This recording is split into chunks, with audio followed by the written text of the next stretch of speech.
Современный Израиль – это невероятный сплав культур, традиций и народов, населяющих эту маленькую страну. Черкесы Израиля – это потомки некогда изгнанных с Кавказа отважных горцев, которые нашли свой новый дом в горах Галилея. И мы с вами отправляемся в самый настоящий черкесский аул – Кфар-Кама.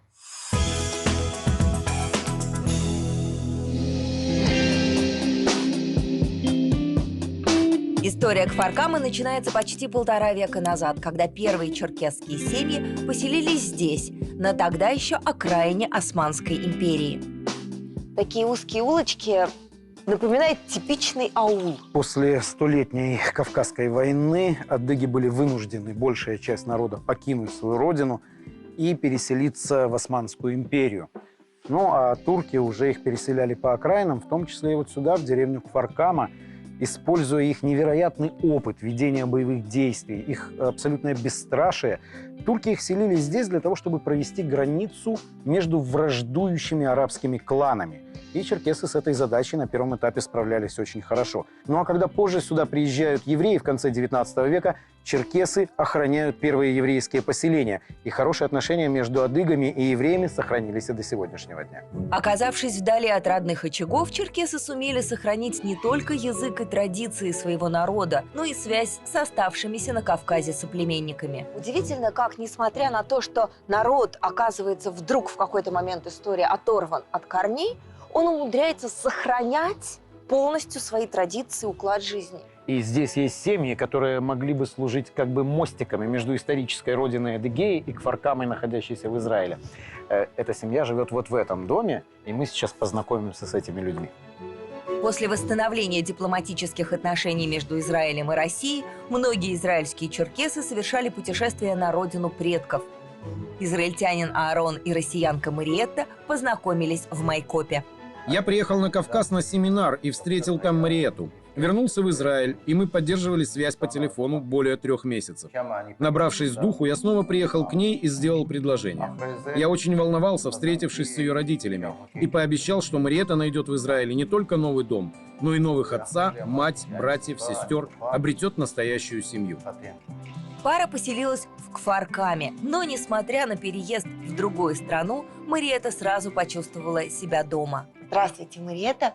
Как вам здесь живется? Здесь меня приняли очень-очень хорошо, очень доброжелательно. Особой такой ощутимой разницы не было, потому что язык один и тот же, традиции, законы, все одно и то же. У нас принято замуж выходить за сколько-то там километров, уезжают из аула в аул. Традиции, ну, например, свадебные, в чем отличаются? У нас до сих пор родители невесты и ее родственники не бывают на свадьбе. А здесь более модернизировано. Тут все 2 семьи объединяются и проводят свадьбы. Летом у нас 2 свадьбы. У меня сын женится и дочка замуж выходит. 2 аула наших адыгейских, 2 аула будем гулять. А адыгейский язык вообще сложный? В алфавите у нас 66 букв и очень много гортанных звуков. Есть много двойных букв, которые произносятся г, х, к, которые сложно довольно-таки выучить. Но, тем не менее, нет невозможного ничего, я думаю. Черкесы Израиля не только бережно хранят традиции и культуру своего народа, но и знакомят с ними многочисленных туристов, приезжающих в эту удивительную деревню. Мы сейчас с тобой посетим очень интересный и очень необычный музей адыгейского народа, который открыт в частном доме. Причем можно сказать, что вся коллекция музея – это личное имущество тех людей, которые здесь некогда жили.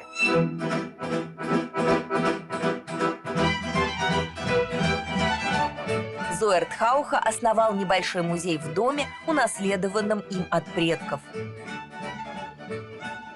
Будучи израильтянином, я чувствовал, что мы чем-то отличаемся от других народов этой страны. Другой язык, другая культура.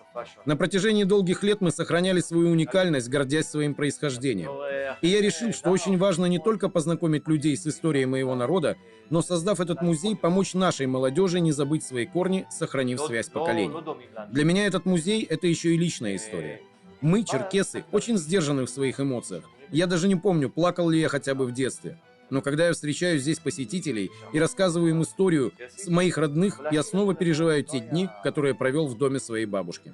Все предметы в этом доме знакомы мне с детства.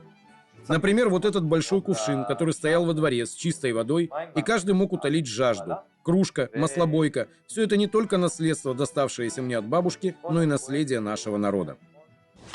Ежегодно в Кфар-Каме проходит фестиваль искусств, на который приезжают коллективы из России. Огромной любовью пользуется и танцевальная группа «Типсе», организованная в самой деревне.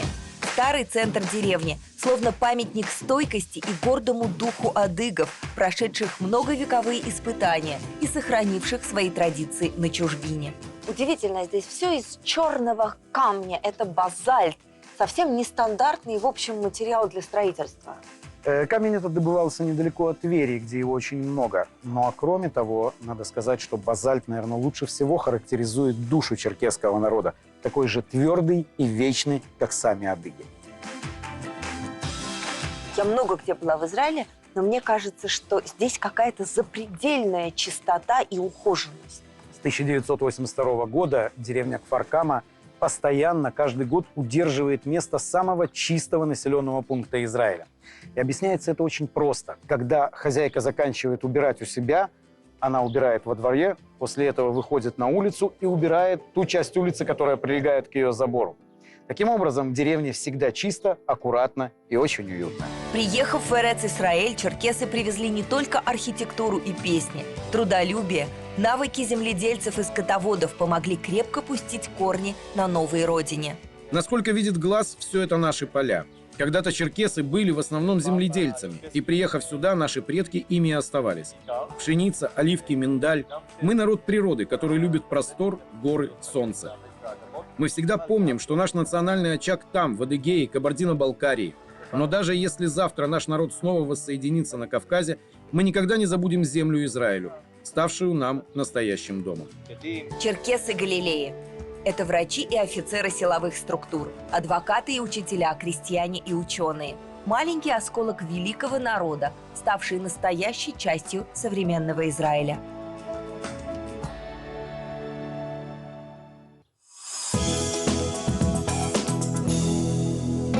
Выходцы из Северного Кавказа, волею судеб, заброшенные на север Израиля еще в конце XIX века, черкесы привезли и сохранили до наших дней не только язык и культуру, но и традиционную кухню. Знаменитое кавказское гостеприимство и сегодня присуще жителям Кфар-Камы. Вот мы сейчас зайдем с тобой в дом, где нас и накормят, и расскажут секреты приготовления еды. Шалом. Шалом, здравствуйте. Традиционно главное место в меню черкесов занимают молочные блюда, каши и простые мучные изделия. Хозяйка дома Сузи вместе со своим мужем Биберсом недавно открыли домашний ресторан, где почуют гостей невероятно вкусными блюдами собственного приготовления.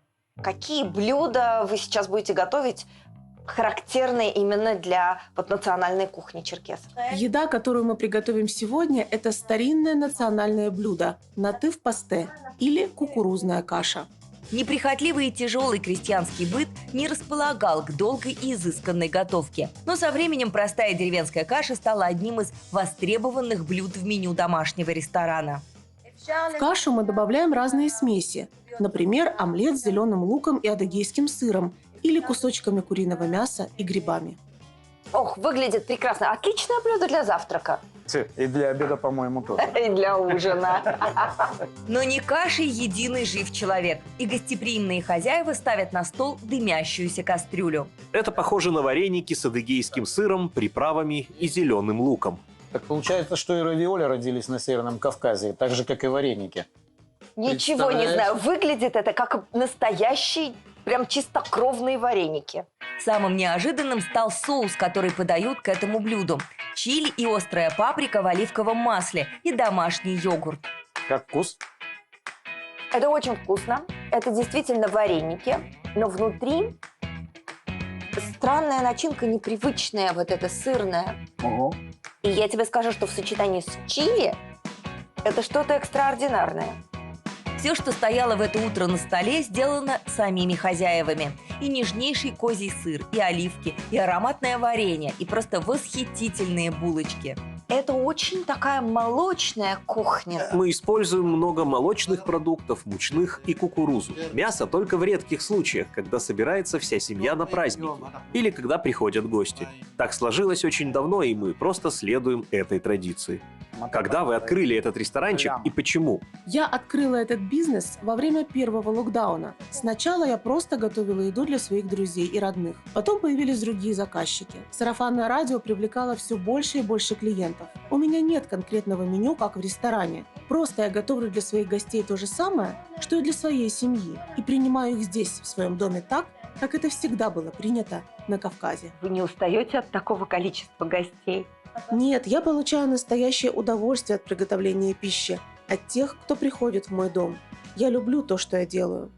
Адыгейский сыр, который так широко используется в приготовлении традиционной еды, изготавливают здесь же, в Кфар-Каме, на небольшой семейной сыродельне.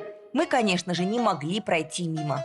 Это настоящий адыгейский сыр на самом севере Израиля. А как вы его делаете? И почему именно эти виды сыра? Что это? Мы делаем сыр по старинной технологии с соблюдением всех современных требований к качеству. Сыр получается нежным и мягким, без всяких химических и вкусовых добавок. Только молоко и немного соли. Отведать нашего сыра приезжают туристы со всего Израиля. Кроме традиционного белого, мы делаем копченый сыр. Он коптится на дыму от оливковых листьев и веток. А также делаем лабены – мягкий молочный продукт, который можно намазывать на хлеб или лаваш. Наша прогулка по черкесской деревне Кфар-Кама оставила потрясающее впечатление путешествия через время и пространство. Уголок Кавказа в Израиле, где люди хранят традиции предков, язык, культуру, особенности национальной кухни и при этом тесно интегрированы в современный ритм молодого еврейского государства.